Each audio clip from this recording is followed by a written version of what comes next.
Good day, Whiskey brothers and sisters. Welcome to the Whiskey Book Club 6-book review, 4th edition of the complete whiskey course, a comprehensive tasting school in 10 classes. Today, we're on class 7 and 8. All right, with Robin Robinson, name right down there. Guys, right up there. See him? Right there. And as always, we're honored to have you, the viewer, with us today. My name is Dolph. I'm the president of the Alberta Scotch Society. And what else? Founder, Whiskey Book Club. I'm your host today, keeping these cats all talking in order. And a little explanation what we are. We're whiskey geeks. We love whiskey. We love books. We'll talk about both, and we'll drink continually all night. And that's what we do. Our choice, our 6th book, is because of our desire to study whiskey on a grander scale. And we have learned tons with this man so far. And still just a little bit left. There's tonight and there's next Saturday. This has been the perfect book. He's been a perfect whiskey guide. And it's because he's done so much. He created the Whiskey Smackdown series at Aston Center, New York City, 2009, still running now. He instructed classes at, and I have to read this because there's lots, the Culinary Institute of America, the Institute of Culinary Education, the American Distilling Institute, the American Craft Spirits Association, the Bar Institute, and the one I keep saying is my favorite, the Tales of Cocktail in New Orleans. He's been showcased in magazines. He's been on websites. He's on IGTV. He's on everything. You'll see him. Just look around the internet, his face is going to pop up.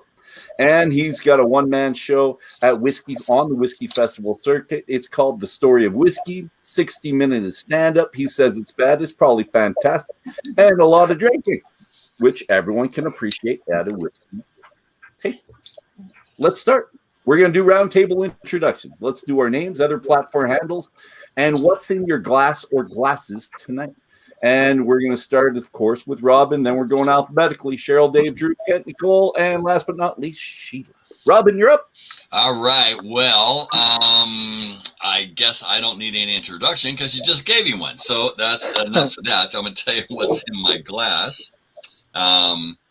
So we're doing like Scotland and Japan tonight, right? Correct. So this is the whiskey that's pretty much nailed it for me, which is a Talisker, and I've got a really great story about that. And nice. Then the other whiskey is this is the Tikitsuru Pure Malt, right here.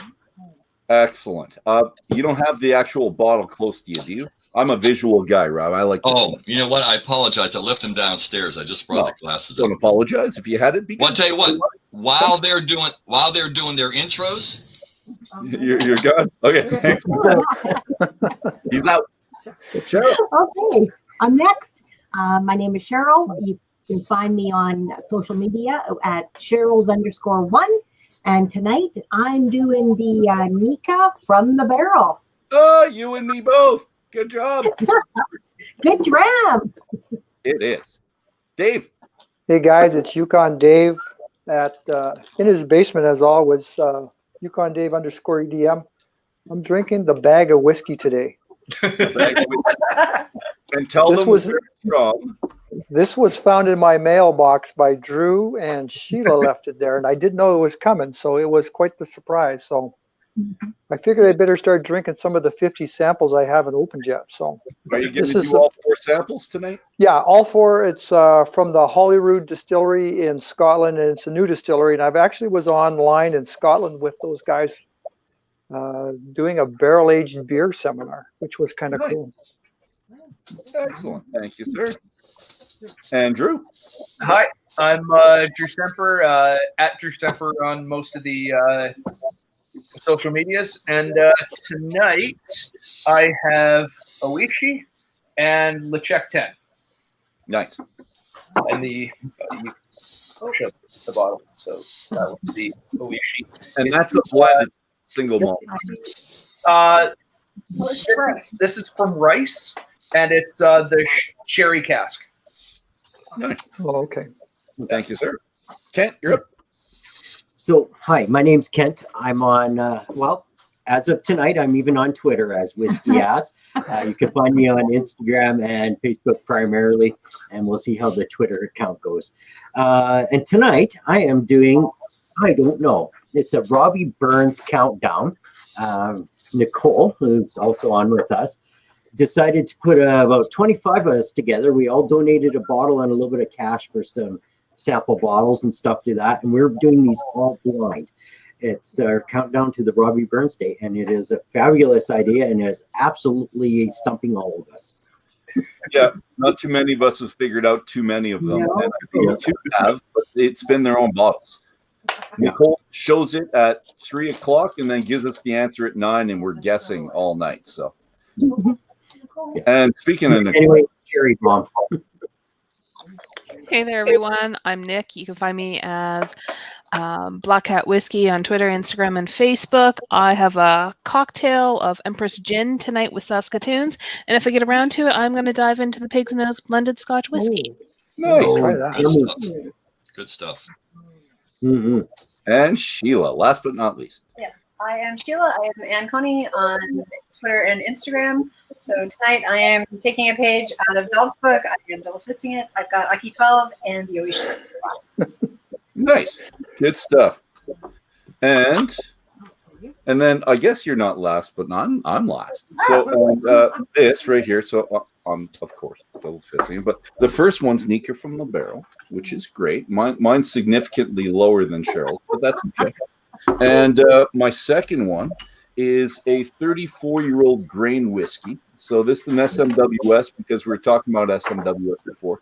And this one's from Cameron Bridge. So this is G-Force Cameron Bridge and the 10th bottle from Cameron Bridge that they had. And I like this one a lot. Well, you can tell because this is, well, you can barely. It's very, very, very good. Not much. Yeah. Yeah. But I won't finish it tonight because both of these cast strength. This one's, well, not so bad, 52.8, and the Nika from the barrel is 51.4. That's there. I would need 4 extra glasses to make up that extra one. So my 4 glasses will be like 5. We're fine. All right. How we all doing? We enjoying the time. We're happy with how we're progressing because we only have 2 left. So it's a little bit sad in that respect.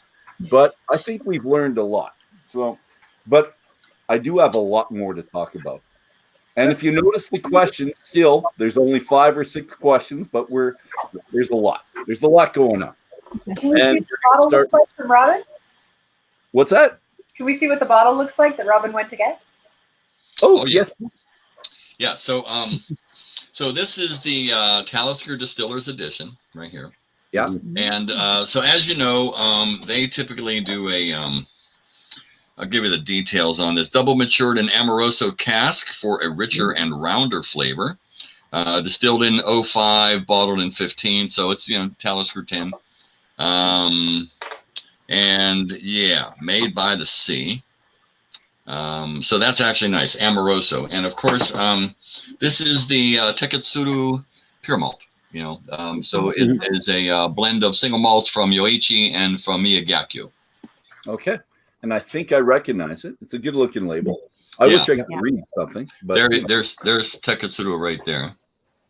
Okay. Yeah. Nice.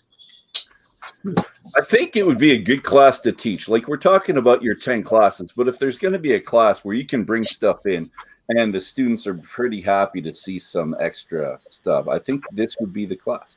I'm a math teacher. I can't bring in that much that people are going to get excited about. So I think that's kind of cool. Although I will never bring in. You could bring in the tasting kits as teaching fractions and ratios. And then, That's a great idea. You were teaching my child about what today? Math. Nothing I else. swear to God, it was math.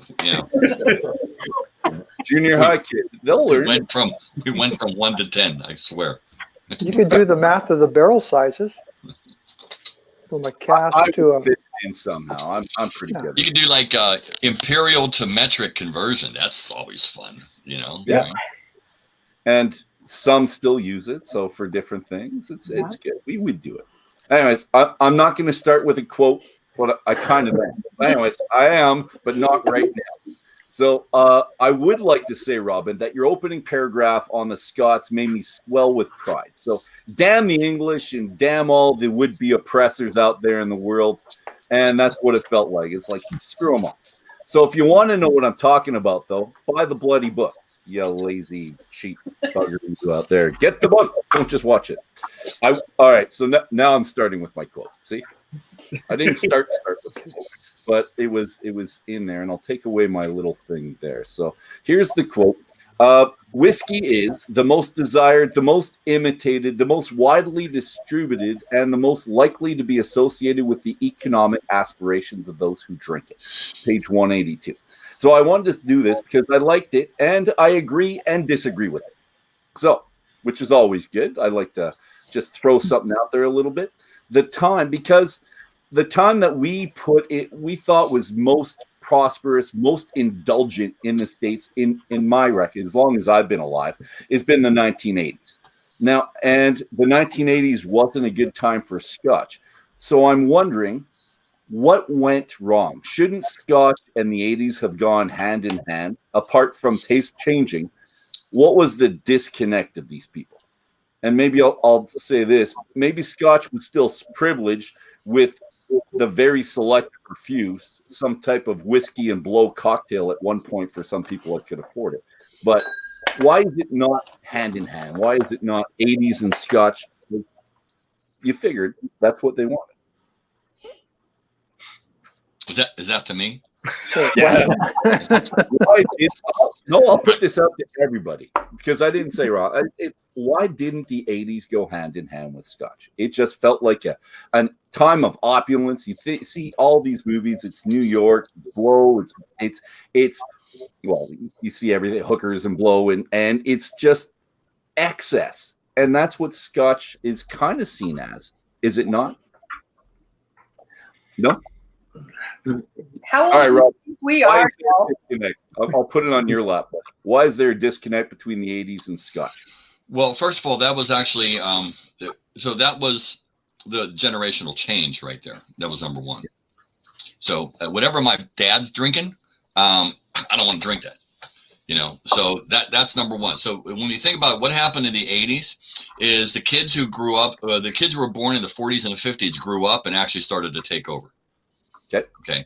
So that's so that there's a generational taste change right there. Their parents were drinking blended scotches, right? So, you were a Dewar's man, you were a Chevis man, Chevis was the upgrade, Cutty Sark, black and white, Dewar's, they were big. Johnny Walker was an upgrade, right? Number two, because it's the tastes are changing for a couple reasons. Flavors are changing very big time. The 80s was a time of opulence.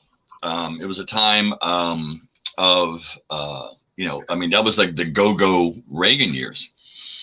And two things happened in the 70s that were interesting. Number one was the Judgment of Paris, right? So the Judgment of Paris is when California wine got scored unanimously ahead of French wines for the very first time. Up until that point, French wine was considered, the wine of the world. Wine was defined by French wine. In America, we were drinking named brands. We were drinking something named Gallo and Paul Maison and Riuniti and things like that, right?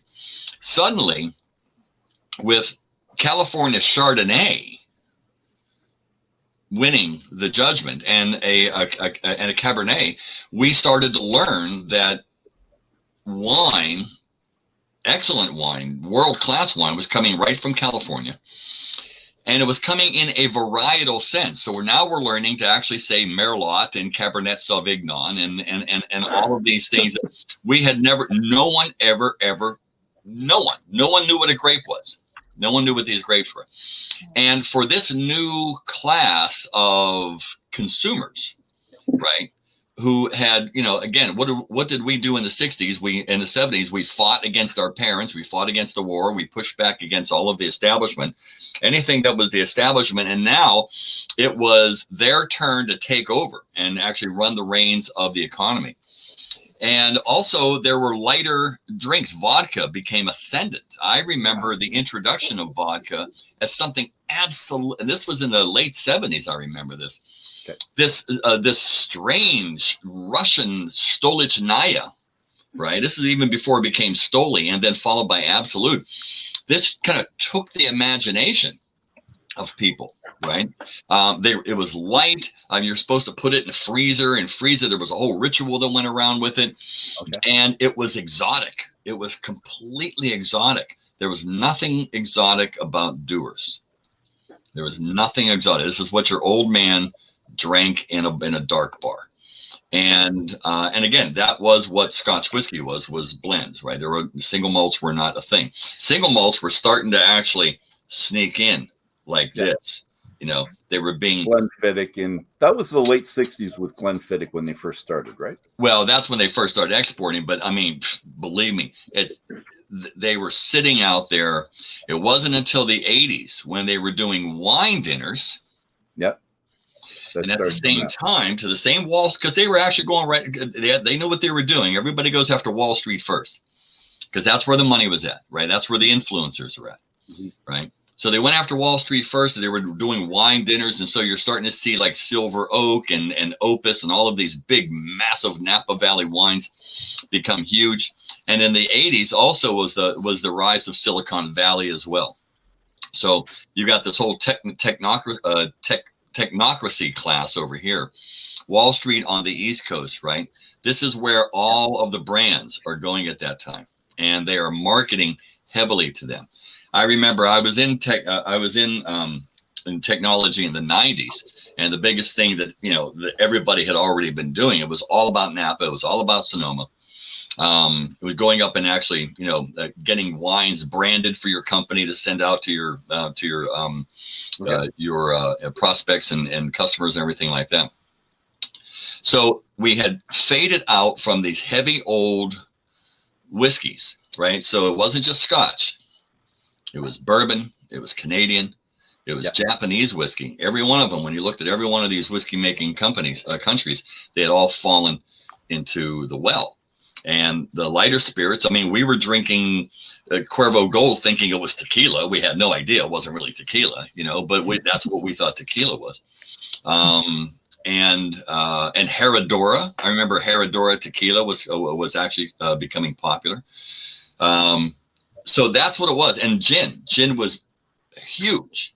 Gin was huge. So we traded in all of the old man's dark stuff for wines and the lighter stuff. And that was really, that was the whiskey lock that we talk about in Scotland, right? And then there was the equivalent lock in the other countries as well. Johnny Walker Blue brought it all back. Okay. And that was New York as well. Well, New York, and again, where were the big centers? It was San Francisco, Los Angeles, New York. Actually, not Los Angeles as much, but San Francisco and Silicon Valley, which was south of it. Chicago to a degree. But it was the economic centers at that time. New York is always banking, entertainment, and media. Silicon Valley, obviously, and San Francisco was the rising techno class. So that's really where you see this stuff really being promoted heavily now. And Johnny Walker Blue, which was a brilliant fucking whiskey, because it was the perfect balance of marketing and production, right? And they put this together based on excellent market understanding of if we create a super premium whiskey just for you, right? And we make it just, it's a brilliant drink, because for the people who don't drink Scotch whiskey, this was it. It was everything. Yeah. And it was fucking expensive, which meant it had exclusivity. And that so is that what we're linking to this? What was Sorry. that? So is that what we're linking to? Here with this last sentence you had, because when you had, and the most likely to be associated with economic, because I was hoping there was still like a group in New York that was still drinking no matter what all the time, but maybe not. No. I mean, some of the old, again, there was the older madmen, and those are the whiskey drinkers. But remember, post-war in the United States, Scotch was considered exotic and classy. Okay. Because this is what the GIs brought this back, and they brought it back not only because they were stationed in England and in Scotland, but they were stationed in France. And who drinks more blended Scotch whiskey than any other country in the world? No one. France does. Okay. So they brought this back from France, and so it had this aura of exclusivity, of class. I remember anybody who drank Scotch, and I grew up in a mill town. Anybody who drank Scotch was that's a classy son of a bitch, you know. Even though it was like, you know, Cutty Sark, but it didn't matter. That's you know, that's what they drank. And so both of those were, you know, were aspirational. They were, and then what was the ultimate aspirational drink was Johnny Walker Blue, and then little by little, here came the single malts, and they marketed the single malts in the exact same way that they had marketed wine. Right? They went to where the money was at. They went to where the economic influencers is at, and showed them wine comes from this grape, from this vineyard in this valley. This whiskey comes from these stills in this distillery in this area. That was the classic malts of Scotland, right? Yeah. And so we're both absolutely aspirational. They were the first people who really, you know, glommed onto it. All right. And thank you. So I didn't get the answer I wanted, because I wanted to hear that people loved Scotch forever and it never went away, but it always. Well, that was the answer you wanted, but that's just not the answer. I got the right answer, and that's what we all want. Hey, look, so I'm going to tell you this right now. This thing we're doing right here, dude, this is 20 years old. This is 20 years old. People talking about whiskey? Are you fucking kidding me? No. People drank whiskey and then did other things, right? So what's that? We're still drinking our fair share of whiskey. Yeah, right. But they went on and did other things. I mean, the idea about talking to other people, you know, and the other thing was this. Yeah. The internet. Oh, I'm getting to the internet right now. I've got a quote. Imagine that. All right, panel, your time's coming up. So it's panel time to shine. So coffee still had an impact on manufacturing that at that time similar to the impact the internet has in our way of life now. So just what you were saying there with the phone. So we don't think of this in these terms today, but what you're relating here is possibly the biggest game changer in whiskey production. So I'm going to further my argument. And I'm going to say this. They enthusiastically blended big, smoky, pungent, fruity, rich Highland malts with soft, smooth, almost silent grain whiskey in the lowlands. They had to open the palate of colors, and this is the part I like, so I want to say it properly. They had an open palette of colors and tastes with which to paint the canvases of their clients' needs. So, panel, let's assume that I'm not full of crap and my statement's true for now. And Robin, you can tell me if I'm wrong later. But for now, can you each present one Scottish innovation? Mine was the coffee still. I agree with that being the biggest one. But a big innovation that changed the world of whiskey, please. So we're going to go around the panel. Who wants to talk first? I guess I'm picking Cheryl. Cheryl, you're up. Okay. I'll let Kent talk for me. Well, since you're going to take the coffee skill, which is now called a column still, I'm going to go with Scott Andrew Usher for 2 points. It brings it back local. We have a Graham Usher here, and he is a direct descendant of the Usher family that started basically blending scotches. Today, approximately 90% of the scotch that goes to the U.S. is blended. And so I think the first person that can actually blend a scotch, make it taste good, and get it to market is a game changer. I think it's because of my coffee still that he was able to do that, though, everybody. So I think we're both right. So I think you're just reinforcing my mind, which is actually Robin's argument, I think. Like I said, we'll find out. Sorry, anything else? I cut you off. No, that's pretty much it. Yep. All right. Nick, let's go to you next, just because you're above them on my screen. For me, the biggest sort of innovation after that coffee still would have been, well, a little bit before would have been Walter Scott. He branded and created all this propaganda around whiskey drinking, and he was that initial influencer. All right. That works. Thank you very much. Done. And Dave. Well, I had a whole list of things here, but I'm going to go with Tommy Dewar and his. He started the advertising kind of thing, and I looked at that and said, well, we always want to be associated with something that makes us look cool, and Tommy's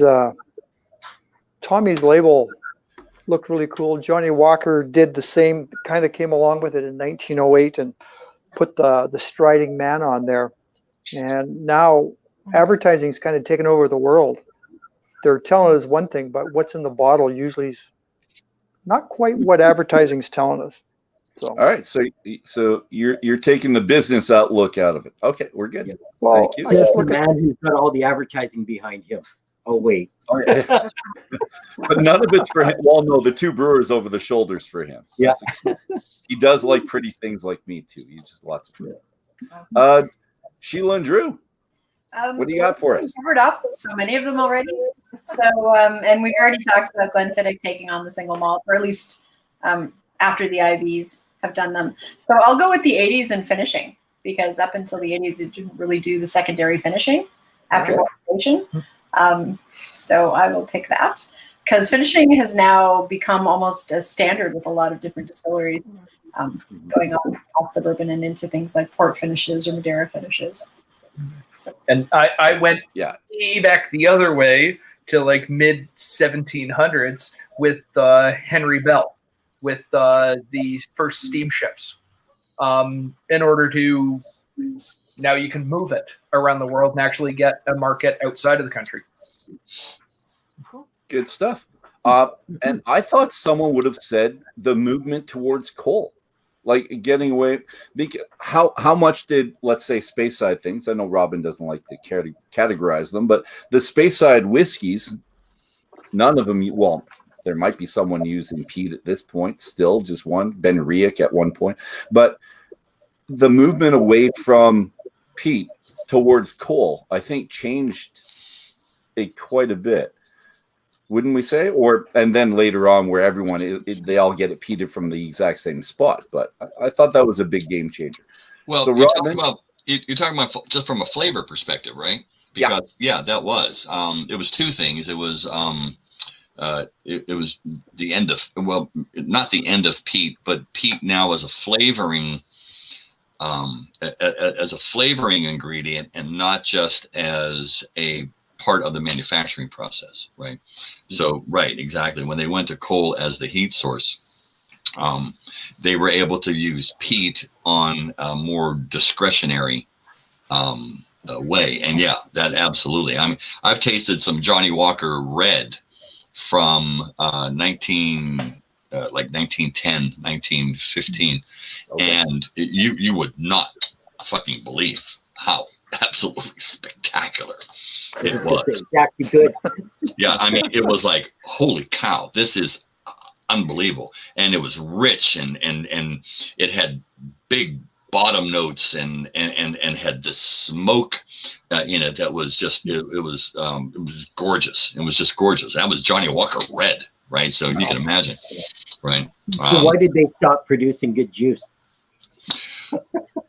Well, that's actually that's actually part of the mythology and of and against Johnny Walker. They stopped making quote unquote good juice because there was no market. And what happens when your market goes down, right? So if you look at the supply chain in Scotland, it's all based on all these malt makers up here and all the grain makers, and then them sending all of their whiskeys down to the blending houses in the lowlands, so that they will then blend and then ship, right? And then all of a sudden there's no POs coming, there's no orders coming in, right? So what happens is that we saw during the lock is you start shutting things down. The second thing that you do is you start cutting back on your processes, right? And you cut back on your processes by actually, for example, reducing the amount of malt and increasing the amount of grain whiskey, right? Because grain whiskey is cheaper to manufacture than malt whiskey is, right? That's number one. Maybe you're using the barrels 1 or 2 times more than you hadn't typically done before, right? So now you're actually at 5th fill, 6th fill. They're barely able to actually even be watertight now, right? And so yeah, so that's, and then then you start overly processing the whiskeys too. So that's really where, that was the height of chill filtering. As a matter of fact, it was right about that time, right? Because what does chill filtering do? It's not just a visual aesthetic, but it pulls the flavor back. So what you want to do is you want to pull the flavor back, because if you do that, because Scotch is incredibly flavorful. If you pull the flavor back, then the idea is we can get more people to drink it, right? So you have all of these things that are combined. And again, you always follow the money. It's always, what are the economics behind this? And so, yeah, I used to have, my early conversations with John Glazer, who was Johnny Walker's, global marketing director, right? And when he first started, and they kind of, here's this young guy, he's just newly minted MBA. He's working for like a yogurt company for a year, let's hire him, and we'll just give him these blends, because who the fuck's drinking them, right? Here, kid, have fun. Yeah, and that's when, and John had discovered that, that he started Compass Box with the idea that blends were boring, and because they were overly processed, they weren't manufactured with the highest quality anymore, because nobody was drinking it, So the industry was hanging on, really, but it was hanging on by its fingernails at that point, and then boom, the 21st century, and just took off. Well, I think Ken's comments about how much he dislikes them right now because he finds them pretty tasteless. So what, we blends? No, Johnny Walker. Yes, Johnny Walker. Oh, I would actually go back and retaste them again, because we did. I think they're fantastic. This summer, I had a tasting of Johnny Walker blends. I did everything. I didn't do the red, so I did the gold, and it was the platinum, the 21, the Johnny Walker blue. Yeah. I didn't do the green label, which was my favorite, because I wanted to keep blend instead of the blended malt. And I got lambasted, Robin. I got to tell you, I got lambasted at this. People didn't like what they had at all. Okay. And Kent uses the 21 for his mixers now. And that's what it makes cocktails better. Yeah. And here's the idea about and here's the idea, and it's, you're not incorrect in that assessment. However, I'll say he's wrong. I'll be nice. He's wrong. Kent is wrong. I'm right. Hey, Naren's agreeing with me on the side. Yeah. Where I think that where I think that you really need to think about is, what's the point of a blended Scotch whiskey? More people to drink it. It's less the expensive to the most amount of people. It's the but think about it, and this was interesting. When do you drink a blended Scotch? When do you drink a blended Scotch? The only one I drink all the time, to tell you the truth. So when do you drink a blended Scotch? Every night. When you're making cocktails. You drink a blended Scotch in the realm of sociability. Okay. No one sits at home at night and contemplates a blended Scotch. Blended Scotch are not meant for that. We sit at home at night and we contemplate our single malts and our pot stills and things like that. That's not blended Scotch. Blended Scotch is the ultimate in sociability. That's why blended Scotch is there.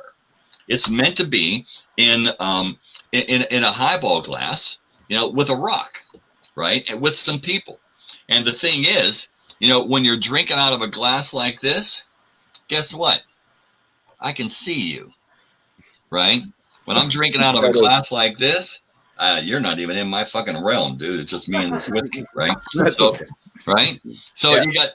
you got two different things going on right here, right? So yeah, I mean that's the whole thing. If you're actually at home doing a side-by-side tasting of blended scotches, you are not spending your time wisely. Okay, you should be doing something else, and while you're doing something else, you should pour a blended scotch with 2 rocks in a glass and drink it while you're doing it, and it'll be fucking awesome. There. He was just with the wrong people at the wrong time. So you should have just gone out, forget our tasting, just get the hell out. This was online. I think we had 20 or 30 people. I can't remember. Yeah. Our COVID tasting. And the big comment that came from the Johnny Walker one was it was the McDonald's of whiskeys. That That's my line. That was her line. Yeah. But It's real It mine. was definitely agreed upon. Yeah. They're I accessible whiskeys. yeah, they're very accessible. I gotta say, I enjoyed doing it because I wouldn't have bought any of those bottles myself. Yeah. Same. And now you tried. I mean, I could go out and buy a Cuddy Sark long before I buy a Johnny Walker. Anything. Not me. No. I do have Prohibition, Cuddy Stark Prohibition. Yeah, which I think the is Cutty actually Stark right. Prohibition is actually, man, at 50%, that's rock and roll right there. That's actually quite good. Yeah. Yeah, it's quite But delicious. I do and I like mean, it, Johnny Walker. I like the blue, and I'm glad people had the chance. And I told people that because a lot of people were thinking, should I buy a Johnny Walker blue? Here it's $240. I'm not sure what it is up for you, but to buy a Johnny Walker blue, that's a cheap price. The 240 is cheap. It gets up. That's the Costco price. Sorry, I should say. Wow. It's 240. So instead of, and that's what our club is. We had over 100 different whiskeys last year for people to check out. It's to see if you like stuff, right? But I did like the blue. I did, and I found it very, I said, palatable. It's very even keeled, no real Very ups and downs. Finish on it. It's It was stuff engineered. that I- That's why there's not a lot of anything. That's why I call it perfectly engineered. It's brilliantly made because it's absolutely inoffensive, and yet it's not a dummy. It's not a dummy whiskey. And that's the word that came up a lot that night, Robin, was inoffensive. There's nothing that I hate about this, but it's all the buts afterwards that kept going. Yeah. All right, let's get off of my least favorite tasting of all the tastings we've done, I think. And Hey, let's get on to some Japanese whiskey, guys. oh shit.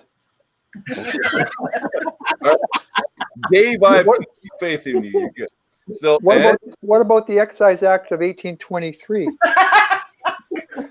yes, Dave, why don't you tell us why that's important? Well, I think it was really interesting because it took distilling into basically a legal Okay. enterprise, and they were able to ship internationally. So that's the beginning of the business, maybe.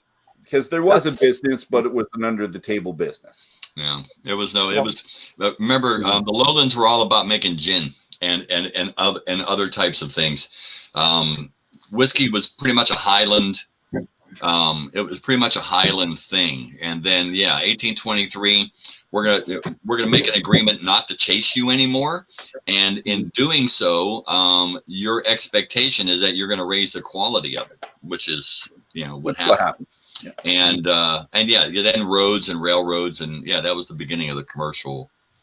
And we could have said that too. We could have said the train system actually opening things up too. There's lots of things that changed the industry. And I think, but if Robin wrote a book about how it changed step by step by this industry, by this innovation, I would read that too. That'd be kind of cool. All right, Dave, I know you don't want to go to Japan for some reason. But I do want to go to Japan. The quote is up, man. All right. Japanese whiskey industry was birthed by two visionary men and a remarkable woman whose early interactions set the stage for the complex world of Japanese whiskey. So, Robin, does any of this happen if Masataka Tikitsuru doesn't go to Scotland?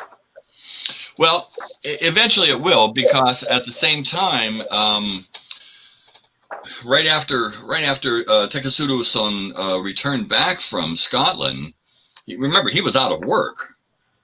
And the company, Shetsu Shuzo, that had sent him there, Japan had gone through a slight recession, and they had kind of turned their back on the idea of making whiskey now, because they had to do it. Remember, these are drinks companies, and they make a broad range of things. And now, with a recession, innovation is not really going to be the thing that they're talking about.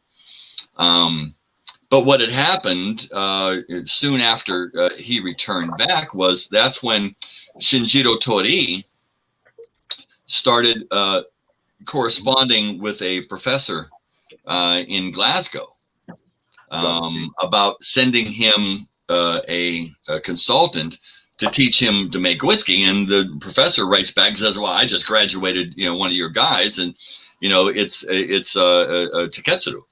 And that brings them both together. So Tori was already on his way to figuring out, because he was blending, he was blending stuff, and he wasn't really happy with it. He felt that the whiskey that he was importing from Scotland and maybe Ireland was too rough. It was too harsh. He really had to break it down with other things. The Akadama port wine, which was his first real commercial successful product, was a fortified wine. It was fortified with you could either say it was fortified with whiskey, or the whiskey was actually heavily diluted. Yeah. So yeah, I mean, they were on their way. Japan was on its way to making whiskey. But it was very fateful about how they met each other, And I tried to figure this out. I said this to people before. I like looking at the points in time that changed your life. So this is like a 2:00 conversation with people after we've had entirely way too much to drink. I want to know the one point in time in your life that everything changed. And I'm trying to think, I'm thinking this might be it for those three people. This is the convergence of the three people, that point that changed everything. And if it didn't happen, I agree with you. I think it would happen at one point. There's going to be someone out there that would have done this and gone to Scotland. But I think that was the perfect moment. And I think I want to make a movie. Well, I don't. I want to see a movie about the convergence of these three people at that point. Well, okay, so it's interesting because, I've always thought that the Tikitsuru story was the greatest love story that no one had ever heard of. And about 4 years ago, and you can find this on the internet, it's easy to find. A Japanese company made a 125 episode story. Jesus. Called Masan, and Masan was Tikitsuru's nickname. And thankfully the episodes are 15 minutes long, so it's like a novella, right? And it's fantastic. It's fantastic. They tell the whole story. You see Tikitsuru, at the Shetsu Suzo, and you see him going to Scotland. And you see him, you see him. Apprenticing. You see where he meets Roberta, who turns somehow into a very petite and adorable little blonde woman now, because that's not what any of her photographs. In the movie? Oh yeah. In the television show, and yeah, and then you can see them come back, and his parents are going like, what the fuck happened? What do you do? You married a white woman? Yeah. Oh yeah, it's wonderful, and it's terrific. It's very, very good. So Masan. How do you spell that? I was telling everyone beforehand, I've got a pad because I need to have something available when you give me the 3 books to read. Massan. Masan. I missed an S. Okay. I was the same thing, Dave. You and me are on the same page. Mazan. Good. It can't be that easy, right? No. It just can't be that easy. Although 125 episodes at 15 minutes each is still a lot of hours, guys. Just speed through the commercials. 30 hours worth of movies. Hey, it's COVID. You can do it. Right. I am devoted to this. You made me look at QAnon last week, and that took me an hour to figure out how fucking. Yeah, crazy you're lucky I didn't tell you to actually watch Queen's Gambit, man. You know, I mean, I started that, but just started that. Is it good? It's Keep very. going? I loved it. Oh yeah. All right, good. Yeah. Like just started. Yeah. Right before I looked at the hockey game that we're currently losing, so that was it.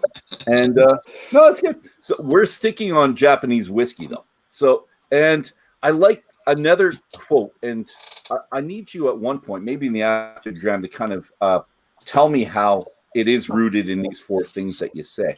But here's the question. So Japanese whiskey, and actually, no. Is that the one? No, that's not it. That was the last one. That's not it. Sorry, guys. Japanese whiskey is rooted in respect, honor, tradition, integrity, and fealty, but does it have an identifiable taste? Can we generalize that Japanese whiskey is light and floral for the most part? So I need the opinions of the panel. Those who've had more experience with whiskey, like Japanese whiskey with me, and I think I've had 4 different whiskeys. That's it. No. I've had samples of a couple Yoshi different years and things like that from friends that want to open my palate. But could I say that it's floral? Could I say it's light floral and it's a good introductory whiskey for most people? Is this a good general comment? It's not working for everything, obviously, but is it a good general comment? I think later for sure. I'd say no. What are you drinking tonight? How's yours? Japanese whiskey to know. Yeah, I haven't had enough to like do a full blanket statement across, but the Oishi, like the rice ones, are much lighter. Some of the other ones are heavier. Yeah, like the Oishi or other ones are heavy. It'd be like saying it's like all the space sides are exactly the same. Like it's. Oh, we're going to talk about that, but we're not saying exactly the same.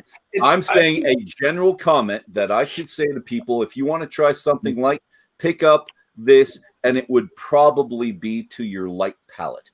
I think you have to talk to Lee first. No, I've talked to Lee, and he's given me some great stuff that goes completely off these bounds. I have.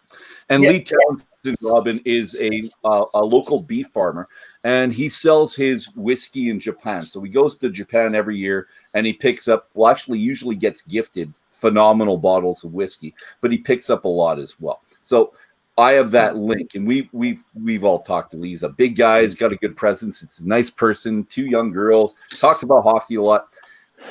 But still, I'm throwing this out there. Could I not say that it's still floral and light for most of it? Let's say 80% is floral and light. I would say fruit. If you're looking to really make a generalization about Japanese whiskey, which is tough to do, I would say the word fruity. Okay. Is probably going to be in better than floral. Sure, I could go for that. But you taste like a Yoichi single malt and even Hakashu, or even like some of the like one of the Iwais. I mean, there's some smoke in there, and they're not afraid of it, And but I think again, what is the idea of Japanese whiskey? Japanese whiskey is not about the distiller. It's about the blender. And there you go. It's the blender who creates the idea of that whiskey based on market feedback. Mm-hmm. So blender, production, marketing like this. And it's a perfect, I even draw like a picture of a Kaizen, workflow in there. And, but the blender is who ideates the whiskey and is eventually responsible for it. And so, and that's very Scottish. I mean, that's very old world Scottish. That, that quote that I had from Scotland about it's really the blenders that are in charge. They were, but in Japan, the blenders are still in charge. The blenders are in charge. And Very much so. So it's a philosophical difference. Okay. Their philosophy. That's why there's no rules on Japanese. What is Japanese whiskey? I mean, like 10 years ago, would Oishi have been considered Japanese whiskey? No, right? But it is, because the blender says it is. And it fits in. It fits in with the grains. Rice is a cereal grain, so it legally, but yeah, I mean, it's the blender. The blender's on top of everything there, and so they make the decision, and without any legally established boundaries. They're using their interpretation of custom and of tradition, and Well, let's talk about that for a second. And the reason I bring this up is because I want to have a more pointed conversation when we go in the after dram about the regions in Scotland, if it's good, if it's not, is there use to it, not, stuff like that. And I want people's honest opinion, because the after dram's better for that. Now we're all trying to be nice to each other and things, but the after dram is what. Oh fuck! And I like the after dram better for that reason. I do. But, yeah. So you said these words. So I really want to know why you think it's rooted in respect, honor, tradition, integrity, and fealty. I need to see that connection, please. Well, but because that's Japanese culture. That's Okay. everything. So is it how they create it? It's with this intent, or it's how you buy it? It's very different. The Japanese have been able to integrate their culture of tradition with methodology. Yeah. And a lot of it was based on, post World War II Marshall Plan. And, for example, the whole idea of Kaizen is a very, very Japanese idea, where they take these supply chain principles and they meld them together with fealty and honor and respect and these things that are very, very inherent in Japanese culture. Now, think about in America, we think of American culture as like go get them and innovate and get there first and very competitive. And that's sort of like what a lot of people will think, and even most Americans think of like American culture. And you can see a lot of things that come out that actually have those things imbued in them. Yeah, sure. Japanese culture, same way. So again, the idea of whiskey is that we like balance. We like things that are natural. We believe, remember, it's an animist, it's an animist culture as well, right? And Tori was Shinto, and Shinto's an animist religion. And so, water's a living thing. Rocks are living things. Trees are living things. And so the harmony of all of those things, they build this right into Toyotas and Hondas, as well as they do into their whiskey, And how they progress as a company and the innovation within it too. I like that. Yeah. It was interesting. I was in Silicon Valley in the 90s, and I was taken to a 3-day offsite retreat where, guess what? We learned Kaizen principles, right? Now, what's interesting is Kaizen was introduced. I mean, it was the principles of Demings. Demings was a statistician who was brought by the Marshall Plan to help rebuild the Japanese economy after World War II. And they took his idea of just-in-time supply chain manufacturing and then imbued it with this idea of harmony and balance and things like that, and created this concept of Kaizen, and then came back over and reintroduced it to the United States. That's brilliant. And hard to do after World War II. What's that? Mm-hmm. hard to do after World War II. The Japanese took them, had the most it took them decades to do that. But it was in the 70s when they introduced the automobiles and kicked the shit out of Detroit. That's when everybody said, "Oh, made in Japan is not really about cheap things anymore." So yeah, this is really Made in Japan used to be a dirty word.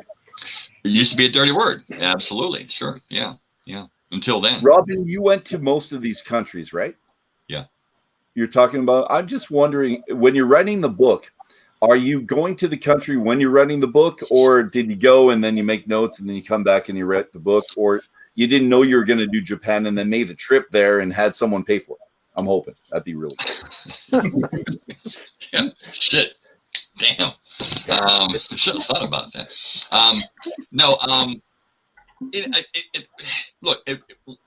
When I got the contract for the book, I said I could probably write this from my office, but I don't want to. There's still more I need to find out, and there's still more people I need to talk to. My first conversation with Shinji Fukuyo, who is the chief blender at Suntory, was actually in New York City. Oh. And it set this thing inside of my head that was like this thing I can't scratch. And it was about the American or the Western relationship with flavor and how different it is from the Eastern relationship with flavor. And so when I got to Japan, I got to meet with him. I spent time with Mike Miyamoto at Yamazaki, and then I went up to Yoichi and spent time with that group up there, and then I went to Chichibu and spent time with Akiro,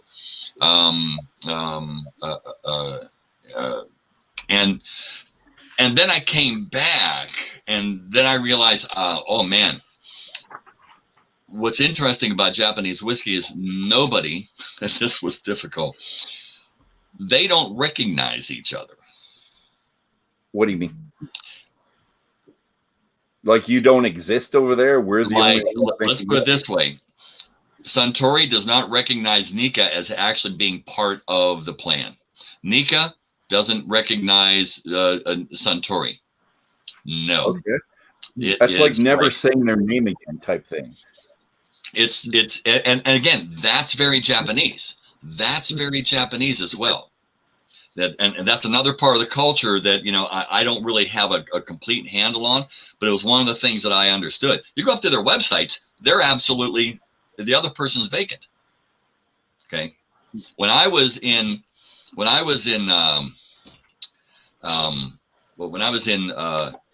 Kyoto, Masataka Tikitsuru was relegated down to just an employee.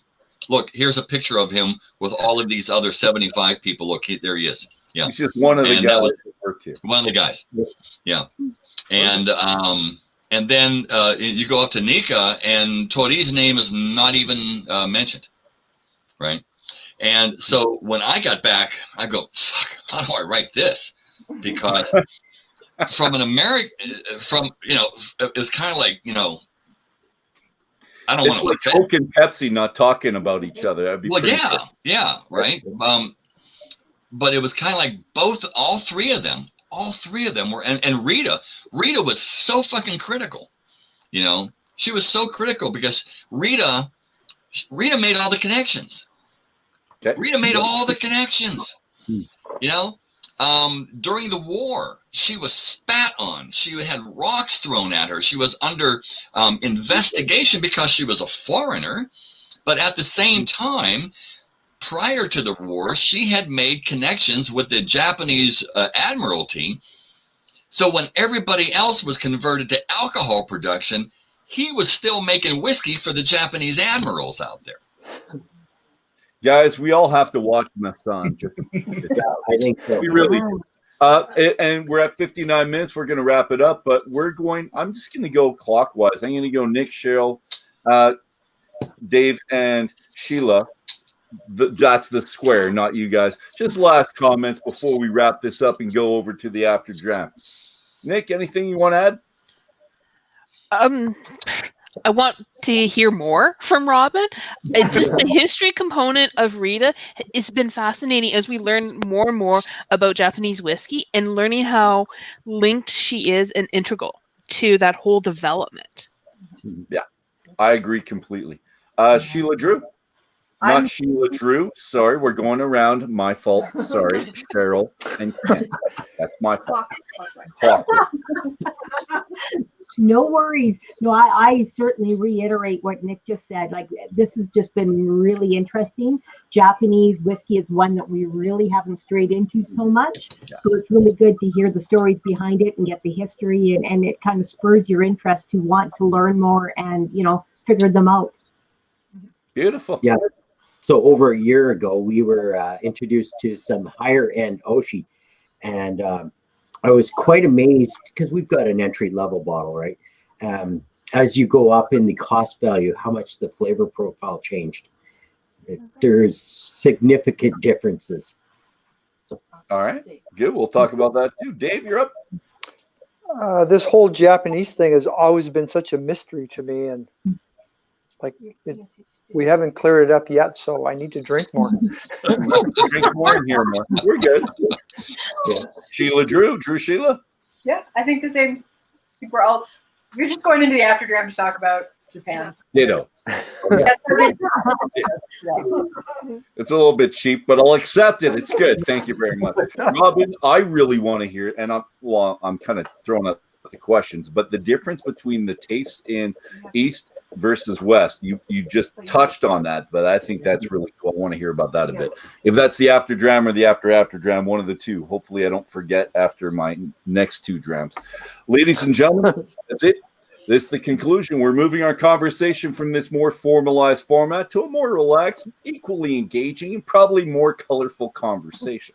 Author Robin of this one right here, The Complete Whiskey Course, a comprehensive taste of school in 10 classes, will, of course, be joining us. That guy right there, the front. I'm in distress.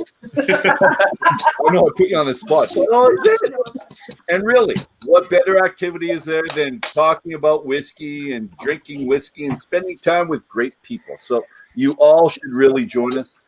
We're going to be back 5 to 10 minutes on this channel for the After Dram. If you don't want to miss a minute in the future, like, subscribe, and we'll see you then.